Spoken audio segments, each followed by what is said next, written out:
Welcome to Luxuriously Poor, and thank you guys for stopping by, and I hope you truly enjoy this recipe. It comes from the bottom of my heart. It's not difficult. It's delicious. It doesn't require a big variety of vegetables. You can actually make it with this one can. And that's one of the reasons I like it so much. And it's just easy and it's delicious. Okay, I'm going to start here with 1/4 of a cup of butter. Now I'm going to melt this butter in this pan. And then I'm going to add about 1/4 of a cup of chopped up onion to it. You're going to laugh at my cutting plate here. I'm making something like a chicken pot pie. This comes from my ex-microwave that no longer works. But I saved it as a cutting board, and I got a different microwave, and who knows? If I ever have an accident with the other plate, I have an extra microwave plate, which is a good thing, but I'm also using it as a cutting board. Now I want to saute this. Did I mention I'm making something like a chicken pot pie with my favorite canned vegetable? And all I'm going to need is my favorite canned vegetable, which is a can of mixed vegetables of this. To this 1/4 cup, I'm going to add 1/3 cup of flour once this is sauteed for a little bit. But we'll come back. Okay, now I'm going to add 1/3 cup of flour to this, okay? Now I'm going to turn this around. I'm just going to stir it. Some will say stir it, and until it's kind of a little bit brown. I don't do none of that. I'm going to stir it so it's mixed good. And in a bowl, I have 3/4 cup of milk and 2 cups of water. And I'm going to pour that into this right here. Okay. So there we go. I made it without making a mess. Okay, now I'm going to add my spices, which is black pepper and sage and salt. And I'll come right back once I get those spices, and I'll let you know what they are. You want to cook this till it thickens, okay?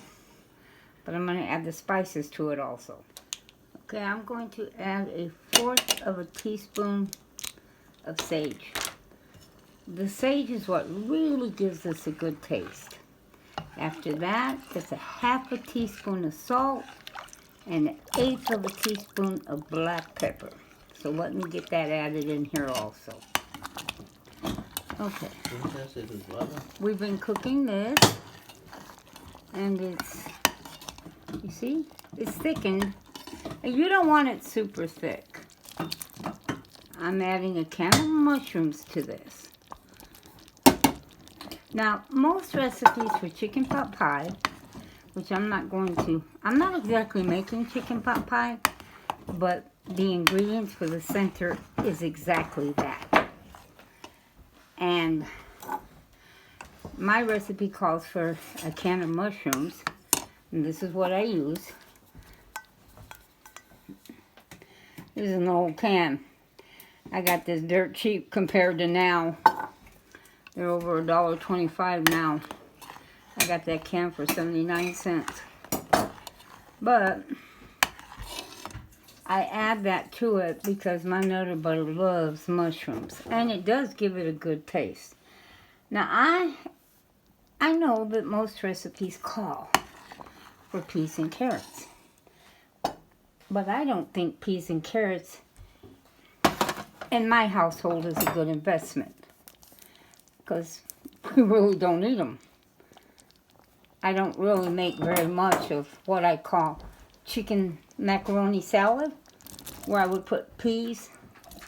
So this is what I put in mine. I put a can of Veg-All. Yep. And it works. You see? It's got peas, carrots, and a whole bunch of other stuff. When you do this kind of thing, in other words, when I say do this kind of thing, I mean, like I'm using mixed vegetables, I don't have to store a whole bunch of peas and carrots also. I can store a few carrots in case I just wanted some sauteed carrots. But my mixed vegetables can work for anything, including this. And so that's why I would store a whole lot more mixed vegetables and hardly any peas and carrots at all. Okay, the recipe calls for 3 cups of shredded or chopped up chicken. And this is some leftover chicken I had from the New Year's. New Year's we had turnip greens, black-eyed peas, and I got what they call an old Southern style baking hen. And I baked it. And I had a lot of chicken left over from it. So, here we go. This is what I'm putting in here. Okay.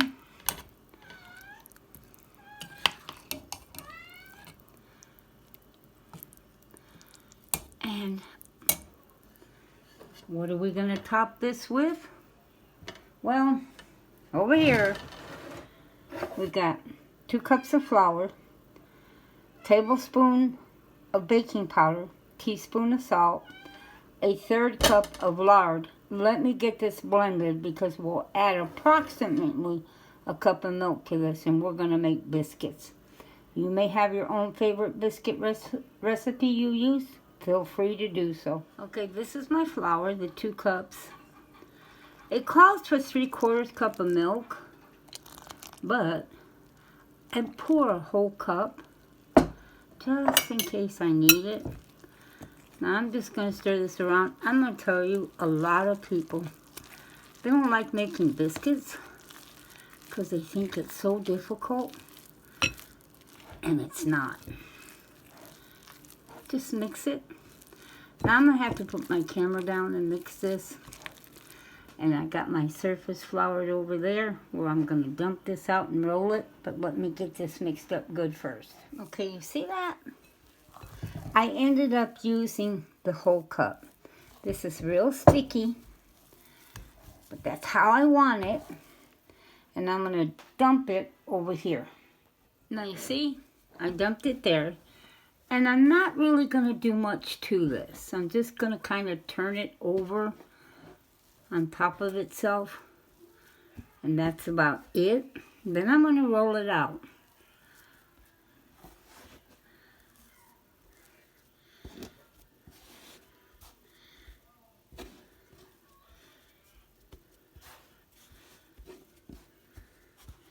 You see that?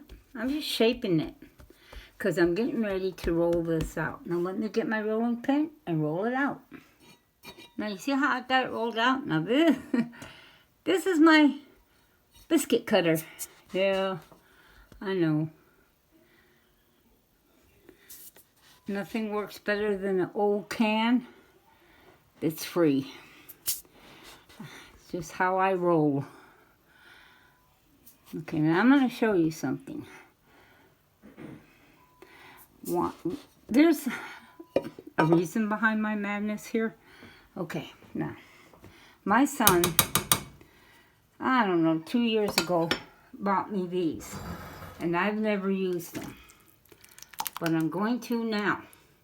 And the reason I'm doing this way is because when you make a chicken pot pie, especially when there's only 2 of you, kind of dries out and it's very hard to reheat. But when you do it like this, I'm going to get a spoon here. I saved these pans. He bought them a couple years ago at Christmas time, thinking I would use them for something, and I never did. But I said, you know what? I'm going to use them now. I have individual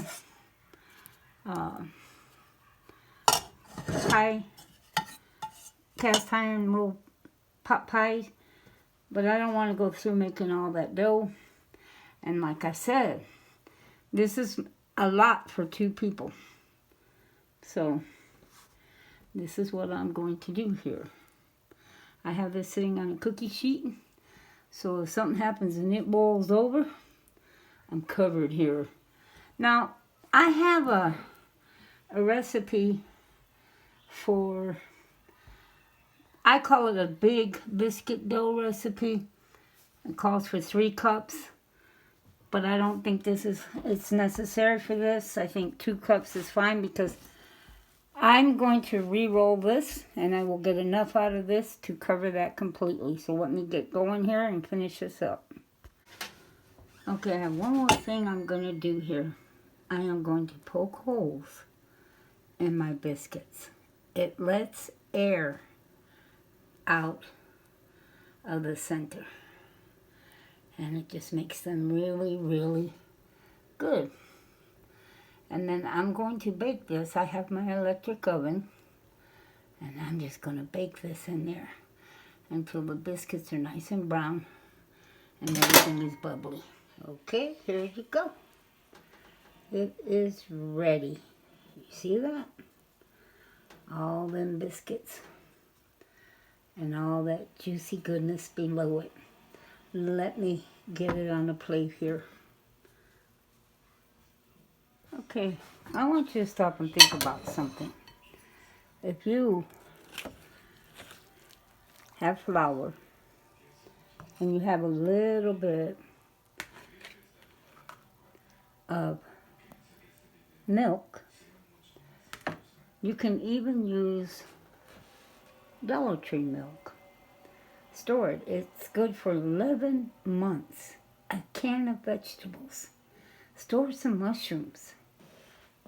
You know, Walmart and other places sometimes put their chicken on sale.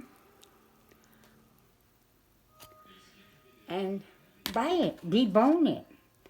Buy your chicken breast when it's 99 cents a pound. Isn't that delicious looking? Learn to store what you know you can use.